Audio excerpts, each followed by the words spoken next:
Hello guys. So today I'm going to talk about a very basic topic of Kotlin, which is backing fields. It's a bit different from Java, and it is important to understand the basics, like how the fields and all work in Kotlin. So let's see the code. So let's take an example that we have a square class and we have a standalone function which would be used to update the square class.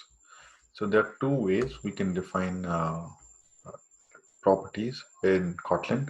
One is the read-only properties, which are like val, we can say color, and we can assign it to be a string.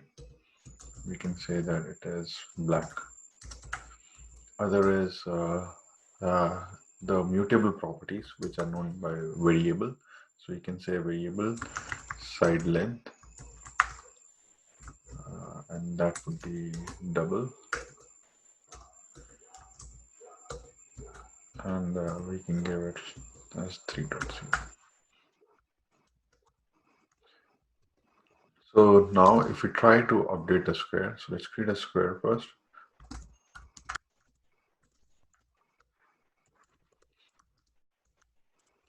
So if we're trying to update a read-only property, right, like red, so we see that Kotlin complains that val cannot be reassigned. And but if we try to update a mutable property, right, so like in this case we try to change it, so this is allowed. So the important difference between Java and Kotlin is whenever we are assigning like a new value to a variable or when we are reading it, right? So suppose we want to say val side is equal to square side length. So in both of these cases, we are not directly accessing the field. We are accessing the setter. In this case, the set is called, and in this case the getter is called. So that's a big difference from Java to Kotlin. In Kotlin we can't straight away access the fields. We'll always have to go through a getter and a setter. So in this case a getter and a setter is explicitly created for us, and the way the getter and setter looks like is so get and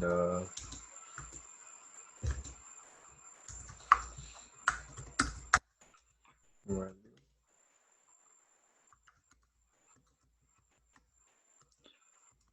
So if we see now, like our IntelliJ complains because it says it's redundant data, right? And here also it says redundant data. So even if we don't do this, Kotlin compiler would add it for us, right? So suppose we want to add like something else in the setter. We want to print, right, something. And now it doesn't complain because setter has changed and this is a custom setter, right? It is not like earlier also it was a custom setter, but still it is just recommending that we can just, because we are not overriding anything, we are not changing the behavior. So this is equivalent to this, right? So in no way we are accessing the side length straight away. It always goes through a getter and a setter. So the backing field means like whenever we have a set. So in most of the cases, whenever we are referring to a backing field, we always have a backing field, right? So in this case, whenever we're referring to a getter and a setter, right, to a side length, the backing field was side length. Similarly, like the uh, in here in this case, so a getter is created for read-only properties. A setter is never created, right? So here the backing field is color. Let's take another example in which we don't have a backing field, because in most of the cases we would have a backing field, but let's take an example where we would not have any. So let's see. So let's assume that we have an area, so variable area, and that would be type of double, and in that case the getter would be side length into side length, which is side length square, right?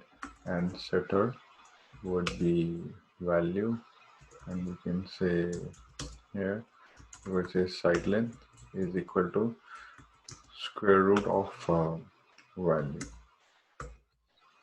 Right, so depending upon whatever area we pass, we're just setting the side length. So if you see in this case, there is no field, like there is nothing that is stored in the area, right? So in Java, like we would normally just write a getter and setter, but there would be no field that's declared. So it's exactly the same thing, right? There is no field that is created right now. There is no backing field, and you can also see that the compiler would complain. So if I'm writing right now, right as 4.0, so it sees that there is no default getters and setters that are there, and there is no field object also. So in that case, there is no backing property that we have, right? So that's why it's saying initialize is not, because the property has no backing field. There's no backing field here. So let's see that what are the rules. So number one is that uh, we, the getters and setters are always there. So we can't ever access the property straight away. We always have to access it through getters or setters. Next is if we have default uh, get default accessors, or we have a field, like in this case, if you're referring setting the field as such, so whenever we refer to a field, this field would be set, right? Or we have a field, in that case, a backing field is added,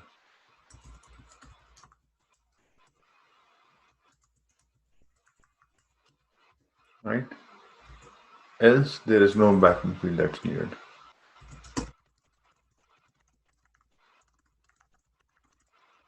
Which is this scenario where we have area, but we don't need to store anything, right? It is just a derived value, which is based on the site length.